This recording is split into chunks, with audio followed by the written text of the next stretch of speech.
This is a new manhwa about a protagonist that got betrayed by his old teammates and his old lover. This story starts with our protagonist is hanging with his hands tied from a high place. Group of people watch him, while some zombies are kept trapped in a cage. A woman calls our protagonist. Zhang Xiaoyong, our protagonist, remembers past events. Two young people, a man and a woman, are injured and covered in blood. The woman asks Zhang Xiaoyong if life doesn't seem meaningless now that all her friends are dead. Zhang Xiaoyong blames himself, saying that everything is his fault, and that he caused that to his friends. Then he screams, calling that woman evil, and says she deserves a miserable death. She hugs a man who was next to her, and comments, "Look, he's mad at me again." The guy in the white coat smiles and suggests that they torture the man slowly to vent his anger. He says they need to be thankful for the supplies, as they will now be able to live comfortably for a few more months. Then he presses a button. A rope that held our protagonist is released. Our protagonist, still with his hands tied, falls hard to the ground. Inside the zombie cave, zombies approach the man hungry. They roar, advancing voraciously. One of the zombies bites the protagonist's neck, who screams in pain. Meanwhile, more and more zombies tear at his skin. As his body evaporates, our protagonist shouts the names Ku Jing and Li Shang. He claims that if he had another chance to live, he would make them pay for what they did. Then out of nowhere he wakes up. A woman calls out to Zhang Xiaoyong, questioning what he means. She asks him why he hasn't added her name to the house deed yet, and if he really loves her. The poor guy, confused, wonders what is happening. He wonders if he was reborn. Then he remembers his past life when he was tricked by Qi Jing. He says that not only did she steal the inheritance his parents left him, she also left him homeless. A global catastrophe strikes, turning most humans into zombies, and plunging the world into chaos. People run desperate while zombies attack. With the help of friends he made while wandering, he built a safe zone and managed to survive the apocalypse. Who would have thought that the deceitful Jing would pretend to be a desperate person seeking refuge and win her sympathy? Jing opens the safe zone gate to a truck full of armed men. Our protagonist reveals that she was sent by the enemy to destroy them. He recalls the 400,000 yuan he paid without missing a penny. The skank asks the man if he heard her. Our protagonist watches her with a furious look, while in his mind he calls her a bitch. But he calms down and thinks that he cannot act impulsively. Then he says he will give him a week. Then he pushes the bitch out of his house and tells her that he understands, and that he can go. She is confused and asks him, what is happening? She wonders when Zhang Xiaoyong became so assertive and recalls that he used to be her simp. Zhang closes the door and watches her, thinking about her next steps. Then he watches a digital clock that reads 5 p.m. on May 7, 2034. He thinks that with only a month left, he needs to immediately start preparing for the impending apocalypse. But out of nowhere, he is startled to see a message in his vision. The apocalypse system is now active. A new mission is released by the system. Preparation for the apocalypse with the following requirements: own a piece of land and prepare a year's worth of supplies. Their reward for the mission is 10 points, which can be exchanged for rewards in the system store. The man wonders what mission reward points are and what they can be used for. The system shows the store with the following items: physical enhancement potion for 20 points. Apocalypse Farmer Supply Box level 1 for 2 points and Protagonist Supply Box level 1 for 10 points. There is also the option to upgrade the store for 2 points. Then Hai surprised and remembers that he almost forgot that in his previous life he was saving and investing in real estate, and that he saved every penny to collect, which left him malnourished. He takes his cell phone from the table, looking at this cell phone screen. He says that in a month zombies will be everywhere. He decides that while there is still good food, he should eat well. Now in an extremely luxurious building, a table with several dishes of food is laid out. The wonders if this is the legendary expensive takeout with 3 Michelin stars. She wonders what Tia 300 yuan roast pork tastes like.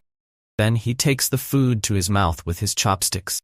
Then that an explosion of flavors happens. He shouts, saying that the food is very delicious. After tasting all that richness, he begins to devour the entire food in front of him. However, his cell phone starts ringing, and the person calling is the biggest skank that ever walked the earth. Jing then wonders if the manipulative bitch of woman cried to her little friend when Shuya asks Zhang Shiyang what he meant and how he could treat Jingli. That she says that Jing just wanted him to prove his love and that if he can't even give her his property, how can he say he loves her? Wuya continues saying that King was just testing him, and that he failed. She demands that Zhang Shiyang take the house deed and 1 million yuan in cash to apologize. Otherwise, she advises Zhang to prepare for the breakup. An angry Zhang Shiyang shouts into the phone asking who Wuya thinks she is and says she can't test him. He orders her to disappear. Wuya tries to talk to Zhang Shiyang again, but like a Giga Chad, he hangs up the call on her face. Zhang Shiyang takes a deep breath, lying down on the sofa. Then he remembers the first requirement of the mission, owning a piece of land. Our prota says he will build the strongest fortress on that land, not only defensible but also close to a water source and forest. Then a few hours pass. At a real estate agency, a broker asks Zhang Xiyang if he is there to rent or buy a house. Zhang Xiaoyang responds that he is not there for either option. Xiaoning, the real estate employee, is instructed by the ape of a manager Ju to help move the boxes in the warehouse as they received a lot of toilet paper that day. But she retorts saying that she needs to attend to the customer. Manager Ju scolds Xiaoning for forgetting everything he taught her and sends her to work in the warehouse. Then the ape of a manager says to Zhang Xiaoyang is a broke loser with cheap clothes who probably can't even afford a bathroom. Xiaoning asks the manager what he said and accuses him of looking down on people. He is irritated. Xiaoning's question, Manager Ju tells Zhang Xiaoyang that he is a person who looks down on people like him.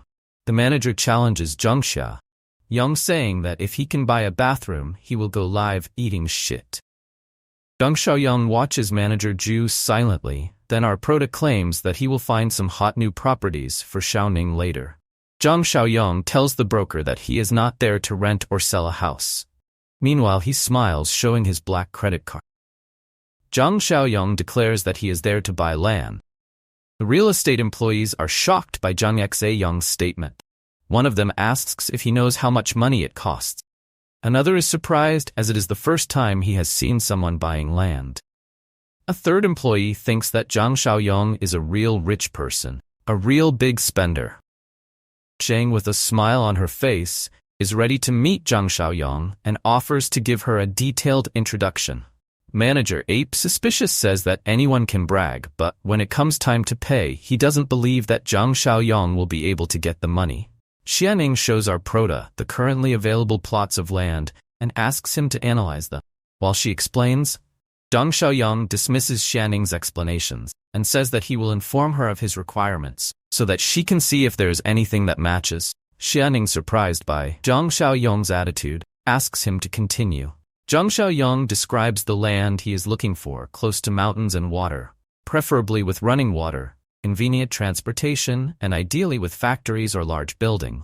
Xiaoning thinks trying to remember any terrain with these characteristics. The manager asks if there is land in the East District that fits Zhang Xiaoyang's requirements. Xianing asks Manager Ju if he is talking about the city land and states that is no use, as the factories there are all unfinished, unresolved projects that cannot be sold to customers. Then the ape manager responds by saying that Zhang Xiaoyang is a bankrupt with absurd demands and that he is not there to buy land, but to cause problems. Zhang Xiaoyang questions whether the land in the East District really meets all his requirements. Xianing confirms this, but warns that the factories on the land are unfinished and that the construction team leader has fled.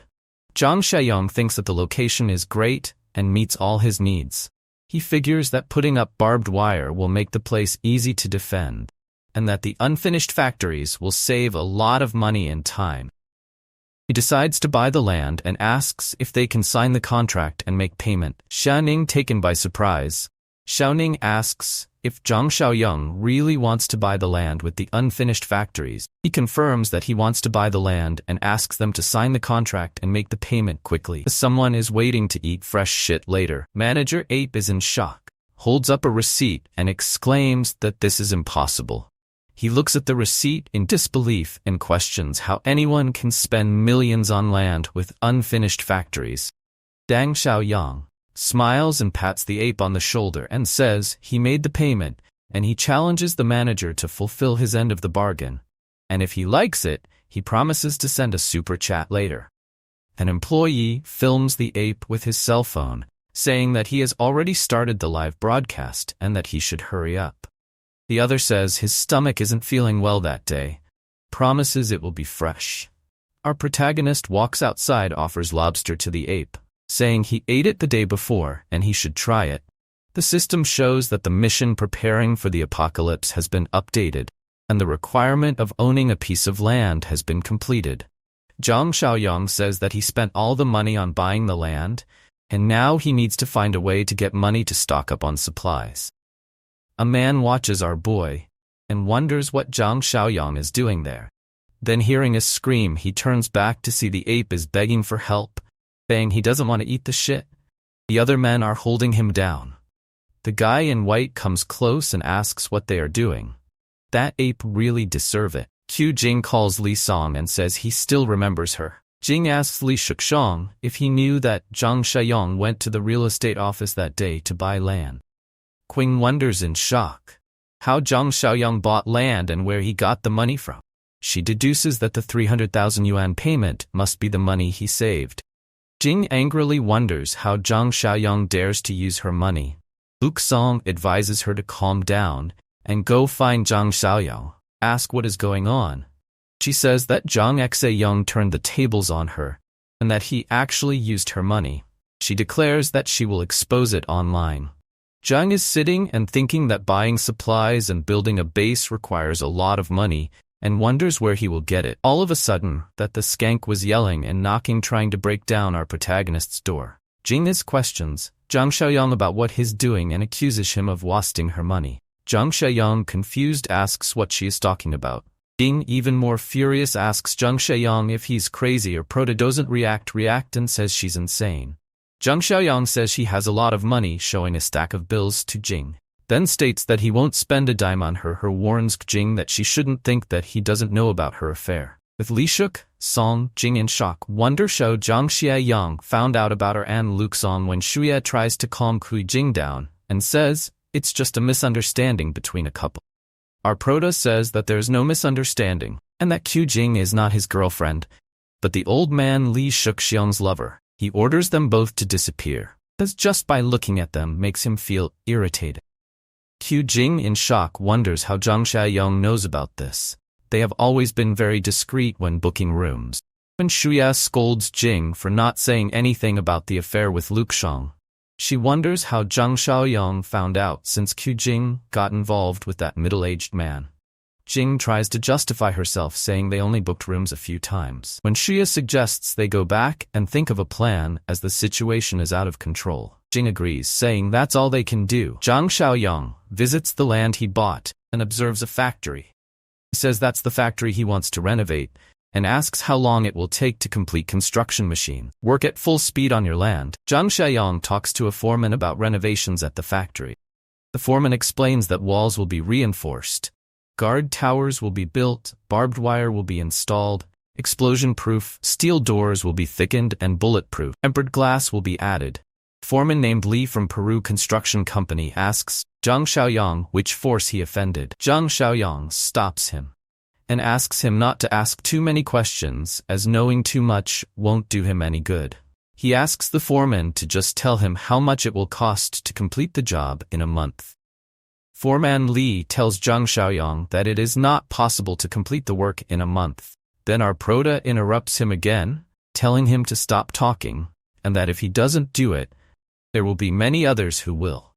He reminds the foreman that the lives of Peru employees are also important. Then he ends by asking if he has a conscience as a foreman. Then Li is embarrassed and tries to explain himself, saying that what he means is that it will cost more.